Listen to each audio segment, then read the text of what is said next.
Il y avait dans le pays d'Ouz un homme qui s'appelait Job, Job 1:5. L'esprit de ce siècle influence même ceux qui reconnaissent que toute l'écriture est inspirée de Dieu et utile pour enseigner, convaincre, pour corriger, pour instruire dans la justice. De Timothée 3:16. Job a-t-il vraiment existé? Demandent de nombreux chrétiens. À ceci, le Seigneur a répondu dans sa parole, par la bouche de son prophète Ézéchiel, Fils de l'homme, si un pays pêche contre moi, quand ces trois hommes, Noé, Daniel et Job, s'y trouveraient, ils sauveraient leur âme par leur justice, dit le Seigneur l'Éternel. Chapitre 14, 20. Soyons assurés que le Dieu de vérité ne mettrait pas Job au rang des justes avec Daniel et Noé s'il n'était qu'un personnage légendaire, et si le livre de Job n'était qu'un chef-d'œuvre littéraire. Il est aussi fait mention de Job dans l'épître de Jacques.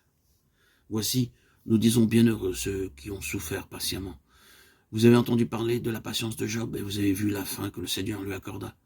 Car le Seigneur est plein de miséricorde et de compassion. Chapitre 5, 11.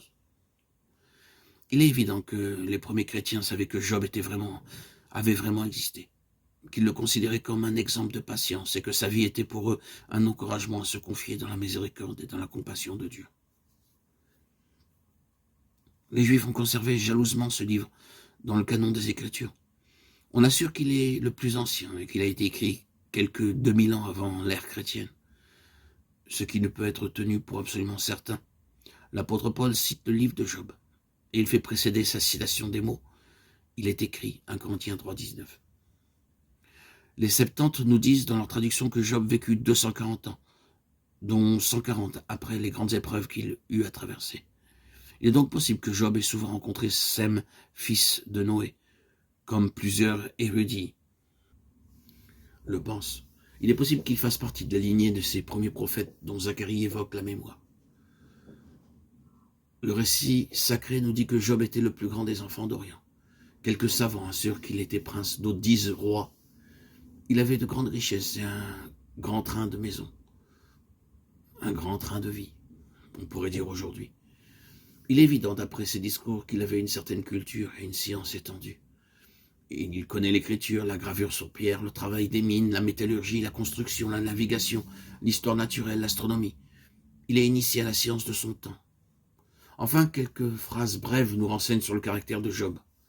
Intègre, droit, craignant Dieu et se détournant du mal.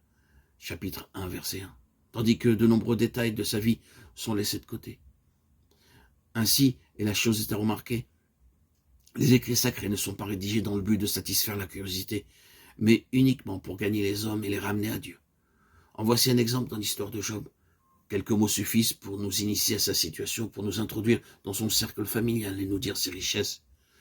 Puis, aussitôt, nous voici transportés dans une époque tragique de sa vie, ce qui doit servir à l'enseignement des enfants de Dieu dans tous les âges, longtemps après la disparition du patriarche de la scène de ce monde.